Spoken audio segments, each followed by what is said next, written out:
Hi നമസ്കാരം. നമ്മുടെ ഇന്നത്തെ സ്പെഷ്യല് മീൻകറിയാണ്.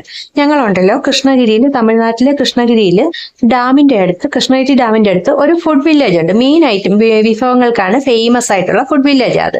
അപ്പൊ അവിടുത്തെ ചേച്ചി പറഞ്ഞു തന്ന മീൻകറിയുടെ റെസിപ്പിയാണ്. അതിനുവേണ്ടി ഞാനിവിടെ അയിലയാണ് എടുത്തിട്ടുള്ളത്. എന്നിട്ട് അത് വെട്ടി കഴുകി കഷ്ണങ്ങളാക്കി വെച്ചിട്ടുണ്ട്. പിന്നെ തേങ്ങ എടുത്തിട്ടുണ്ട്, പിന്നെ ചുമന്നുള്ളി, വെളുത്തുള്ളി, ഇത്രയാണ് ഞാൻ എടുത്തിട്ടുള്ളത്. ബാക്കി ഐറ്റംസ് ഞാൻ കാണിച്ചു തരാം കേട്ടോ. പിന്നെ മാങ്ങയുണ്ട്, കറിവേപ്പിലയുണ്ട്, പച്ചമുളകും ഉണ്ട്. അവര് മാങ്ങയല്ല വാളംപുളിയാണ് ഇട്ടത്. നമുക്ക് മാങ്ങ ഉള്ളതുകൊണ്ട് ഞാൻ മാങ്ങ എടുത്തിട്ടുള്ളത് കേട്ടോ. എന്നിട്ട് നമ്മൾ ഇത് മിക്സിയിലോട്ട് ഇടുക. അതിനുശേഷം അരപ്പിന് വേണ്ടി മല്ലിപ്പൊടി എടുത്തിട്ടുണ്ട്, മുളക് പൊടി ആദ്യം ഇട്ടത് ഉലുവാപ്പൊടി കേട്ടോ, പിന്നെ മല്ലിപ്പൊടി, മുളക് പൊടി, പിന്നെ മഞ്ഞപ്പൊടി, കുറച്ച് മഞ്ഞപ്പൊടി. മുളക് പൊടിയൊക്കെ ആവശ്യത്തിന് ചേർക്കണം. ഞാനിതിപ്പോ കാണിക്കാൻ വേണ്ടി കുറച്ച് എടുത്തന്നേ ഉള്ളൂ. നമ്മുടെ എരിവിനനുസരിച്ച്, മീനിന്റെ അളവിനനുസരിച്ചും ചേർക്കണം.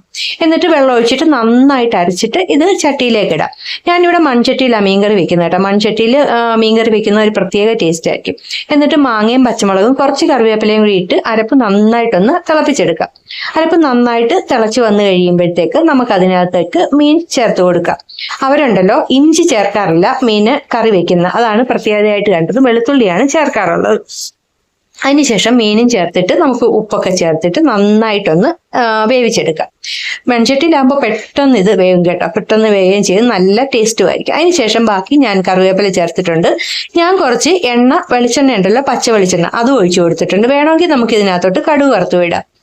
അത്രയേ ഉള്ളൂ. വളരെ ടേസ്റ്റാണ്, വളരെ വളരെ ഈസിയാണ്. ഫേമസ് ആയിട്ടുള്ള നല്ല അടിപൊളി തേങ്ങ അരച്ച മീൻകറി റെഡി ആയിട്ടുണ്ട്.